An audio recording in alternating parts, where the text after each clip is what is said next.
Hola optimizadores, ¿cómo están? Hoy día vamos a aprender cómo resolver un Master Plan Schedule o un MPS en Gurobi. Es importante que antes de comenzar hayan visto el video de las Indicator Constraints, porque hoy día las vamos a utilizar. Así que vamos a nuestro Jupyter Notebook y comencemos a programar.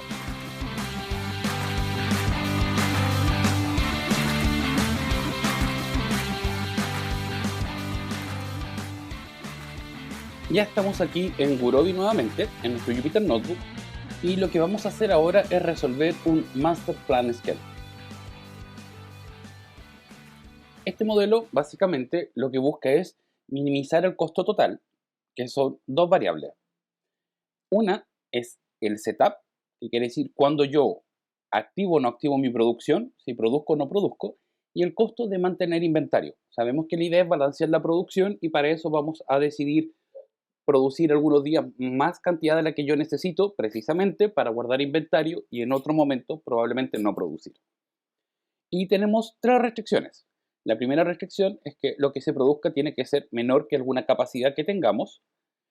Otra restricción que es la de conservación de inventario, que básicamente dice que todo lo que yo produzco más mi inventario inicial tiene que ser igual a todo lo que me demandan más mi inventario final para un periodo. Y una restricción lógica, que va precisamente a hacer un link entre lo que se produce y si la planta o el periodo se usa para producir o no. Es decir, si yo en un periodo no produzco, la cantidad a producir debiese ser cero. Sin esta restricción, eso no pasaría porque no hay ninguna relación entre la variable x de producción y la variable binaria, ni en la función objetivo ni en ninguna otra restricción. ¿Ya? Esto es como un repaso de la formulación. Lo vamos a hacer ahora y lo vamos a resolver de dos maneras. Una, de la forma estándar, como estamos viendo ahí, con una restricción de la Big M otra vez. Y después vamos a modificar el modelo y lo vamos a hacer con una Indicator Constraint. Si no saben lo que son las restricciones Indicator, en el video anterior o en uno de los videos anteriores de la lista, está precisamente el cómo se utilizan y cómo funcionan. Vamos a partir cargando nuestras librerías y nuestros datos. Entonces tenemos un costo de setup, un costo de mantener, una capacidad total de producción y nuestra demanda. Y junto con eso tenemos un conjunto donde están los periodos. Entonces ahora vamos a crear nuestro modelo.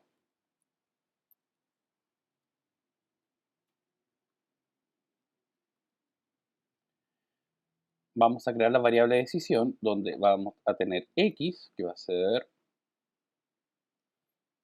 una variable entera, iterada en t, porque es cuánto producir en cada periodo. Por lo tanto, la vamos a definir como entera. ¿Pudiese ser continua dependiendo de lo que estemos produciendo? Sí.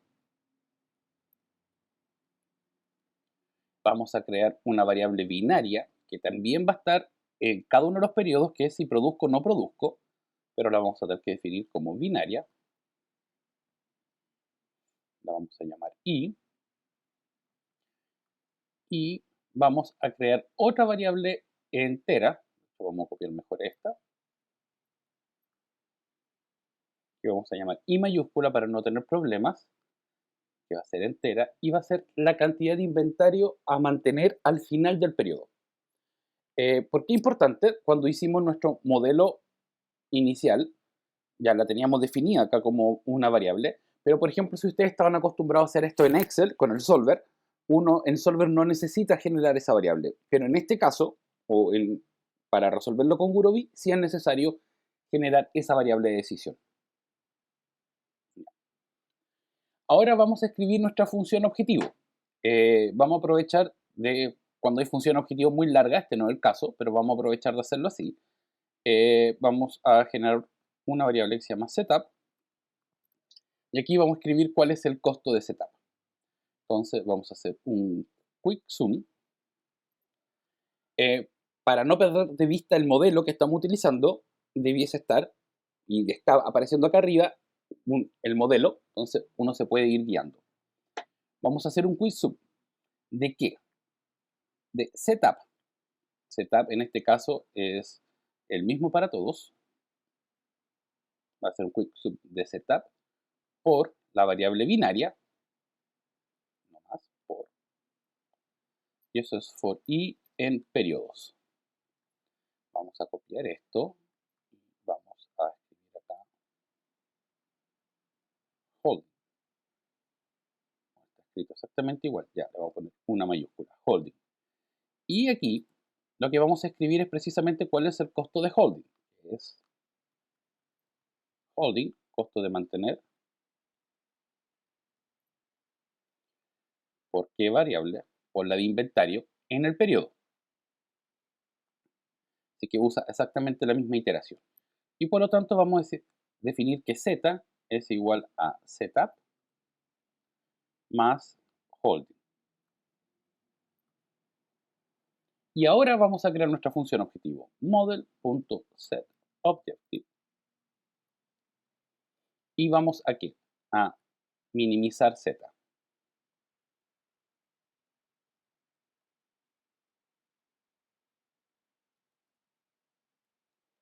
Y ahí está. Como le explicaba, perfectamente podíamos haber escrito los dos costos juntos en la variable z o los dos costos dentro acá de nuestra función objetivo. Pero cuando son funciones objetivos más grandes, más largas, muchas veces uno se termina perdiendo o enredando. Yo puedo dividir cada uno de los costos, incluso ni siquiera poniéndole el nombre, podría ponerle C1, C2, C3, lo voy escribiendo hacia abajo, después todo lo sumo en Z y optimizo Z. De esa manera, si hay algún error, me va a ser mucho más fácil rastrearlo, porque me va a decir, el error está en esta parte del costo o en esta parte del costo. Si tenemos una gran función larga, me va a decir, el error está en esa función y no voy a saber dónde está. Ahora vamos con las restricciones. Primero vamos a usar la restricción de capacidad, que es la más sencilla. Model.addConstraint. Y eso va a hacer que todas las variables x tienen que ser menor o igual, como lo hayamos definido, a capacidad.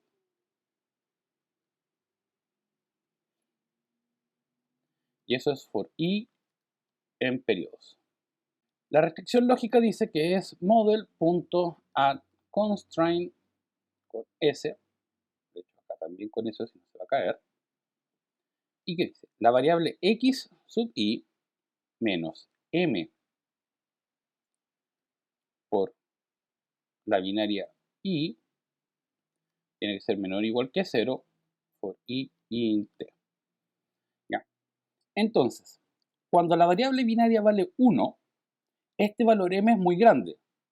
Por lo tanto, para cualquier nivel de producción de x, siempre se va a dar la restricción que esto es menor o igual que 0. Caso contrario, cuando el i vale 0, mi binaria vale 0, no hay producción en ese periodo, esto tiene que ser menor o igual que 0. Y como estamos restringidos, que todas nuestras variables siempre son mayor o igual que 0, la única opción que para la producción de ese mismo periodo sea 0. Entonces ahora nuestra pregunta es, ok, ¿y cuánto vale m? Que es lo mismo que habíamos visto en el caso de la restricción indicator, en el problema cuando vimos eso, de los buses. Siempre es complejo, o no es tan complejo, pero siempre es difícil definir m.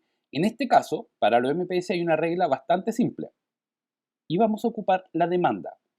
Si uno piensa, lo peor que puede pasar o la mayor cantidad que yo tengo que producir es tener que producir toda la demanda en un solo periodo.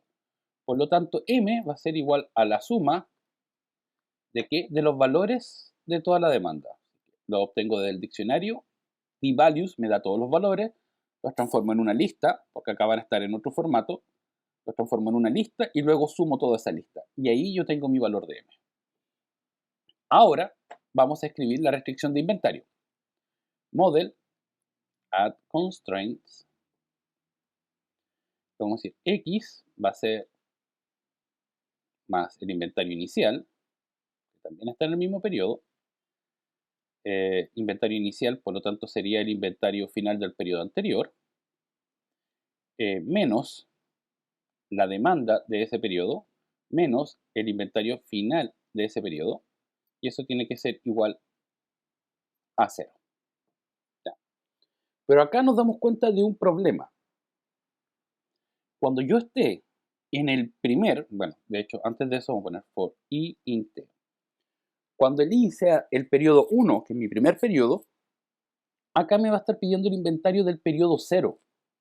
Y yo en estos momentos no tengo inventario en el periodo 0. O bien es el inventario final de 0, o el inventario inicial del periodo 1 es 0.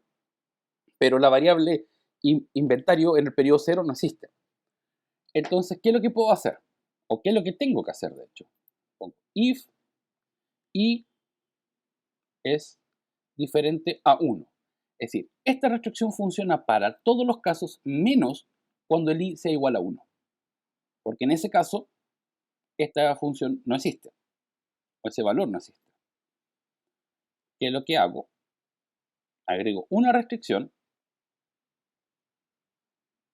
sin for y precisamente borro esa parte. El x1 menos la demanda 1 menos el inventario final del periodo 1 tiene que ser igual a 0.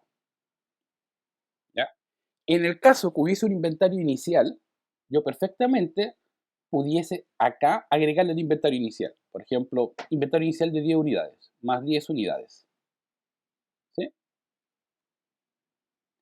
Y ahora tenemos nuestro modelo. Model.optimize.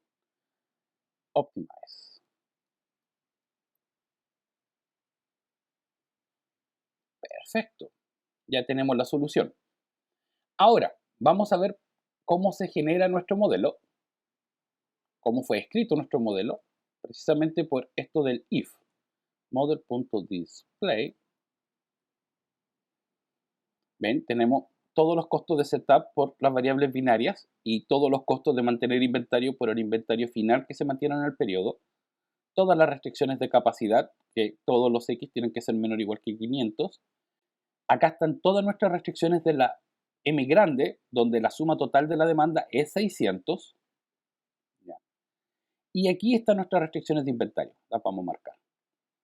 Si se dan cuenta, la restricción del periodo 1 es diferente al resto de las restricciones. En todas las demás aparece, miren, la cantidad a producir en 1 menos el inventario final en el periodo 1 tiene que ser igual a la demanda del periodo 1, buena forma de escribirla, mientras que acá dice que la cantidad a producir en el periodo 2 más el inventario final del periodo 1 menos el inventario del periodo 2 tiene que ser igual a la demanda. Entonces, efectivamente logramos esto de que no funcionen las dos restricciones al mismo tiempo. Que cuando estemos en el periodo 1 haya una restricción de inventario y cuando no estemos en el periodo 1, en cualquier otro periodo más adelante que sí existe una variable anterior, la restricción funcione normalmente. Así que ahora vamos a imprimir la solución y lo que nos dice es que nuestro costo es de 2.300, hay que producir en el periodo 1 200, en el periodo 2 250, no hay que producir en el periodo 3 y en el periodo 4 se producen 150. Si lo revisamos con respecto a nuestras variables de binarias, me dice, produce en el periodo 1, produce en el 2, no produzcas en el 3 y produce en el 4. Y con respecto a la cantidad de inventario, me dice, genera 100 unidades de inventario en el periodo 2, precisamente para no producir en el periodo 3. Ahora, ¿cómo obtenemos los resultados? ¿Ya?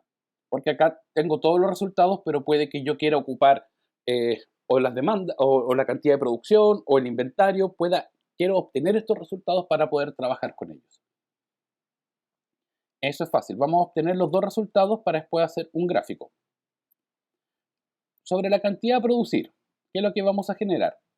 Vamos a generar un diccionario donde t va a ser el periodo y lo que vamos a escribir acá va a ser precisamente la variable de decisión.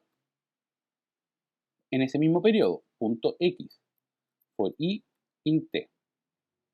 Y vamos a ver qué es lo que genera.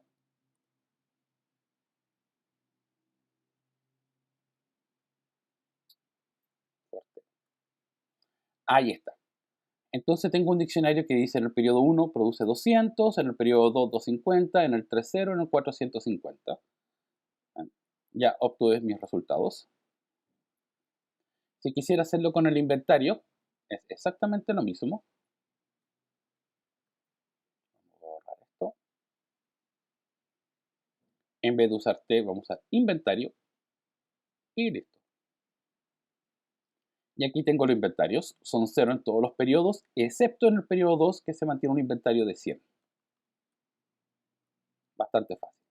Y bueno, acá hay un código. Mira, antes los videos me demoraba mucho haciendo los códigos de los gráficos, que generalmente son más largos, que hay que ponerle color, letras. Por lo tanto, ahora los dejo listos.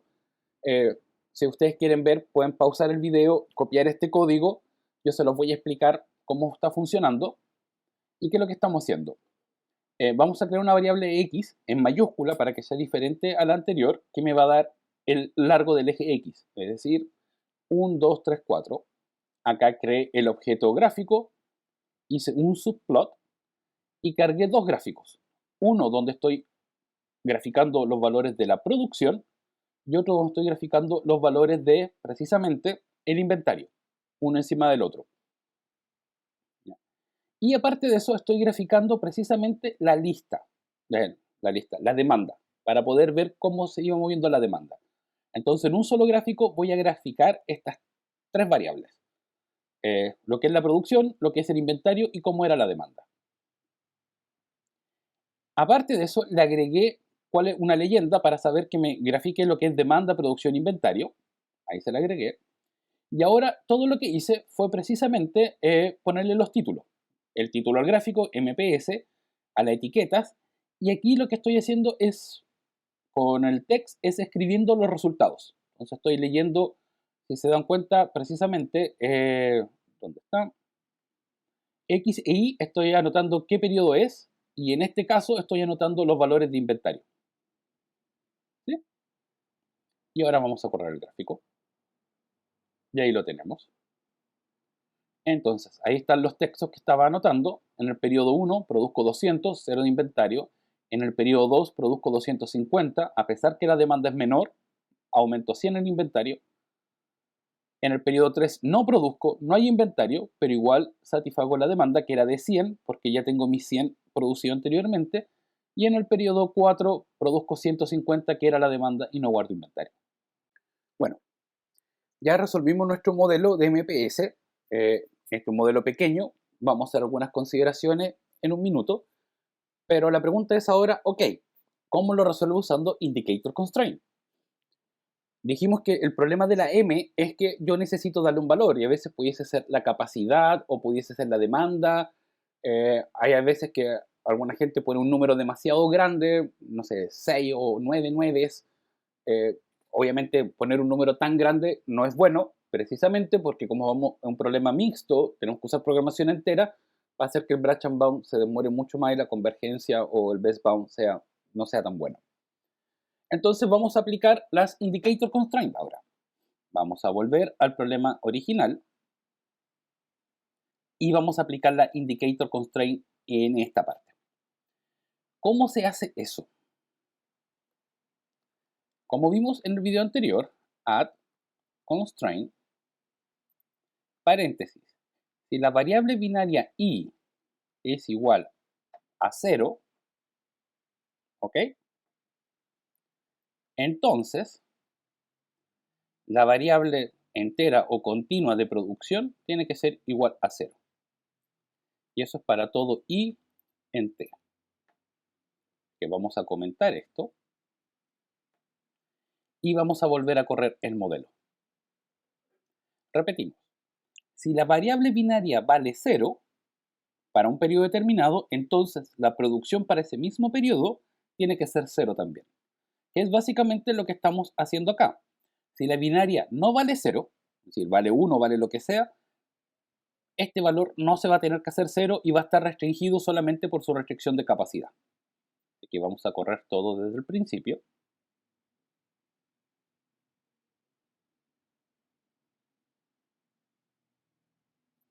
Y llegamos exactamente al mismo resultado.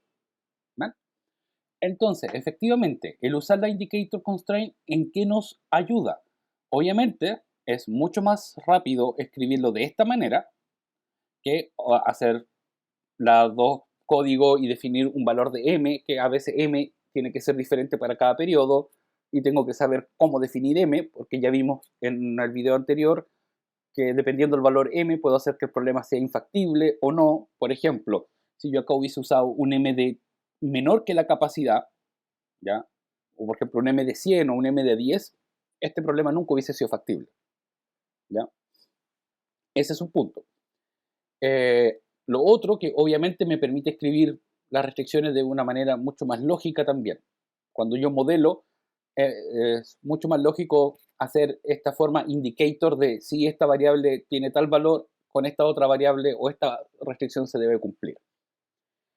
¿Qué otras consideraciones dijimos que íbamos a ver y que no hemos visto acá? Si ustedes lo piensan, esto está pensado en un solo producto. No está pensado en más de un producto. Y aquí viene lo importante. En general, yo trabajo mucho con los diccionarios. Una, porque es lo más rápido que tiene Python para trabajar. Y dos, porque precisamente me permite mayor flexibilidad. Por ejemplo, si yo quisiera agregar un segundo producto, obviamente mi variable de decisión sería dos subíndices, sería el producto I a producir en el periodo J. Pero ¿cómo transformo yo eso? Pudiese tener que generar una estructura de datos completamente nueva o, rápidamente, digo que el diccionario, el producto 1 tiene esta demanda y el producto 2 tiene la misma demanda. Y vamos a cerrar. Y listo. Ahí ya tengo mi estructura de datos para dos productos, que obviamente en este caso tienen la misma demanda.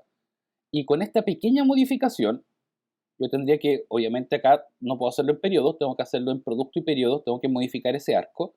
Pero aquí lo que voy es que cuando yo, por ejemplo, acá vea la capacidad, voy a decir la capacidad del producto I en el periodo J.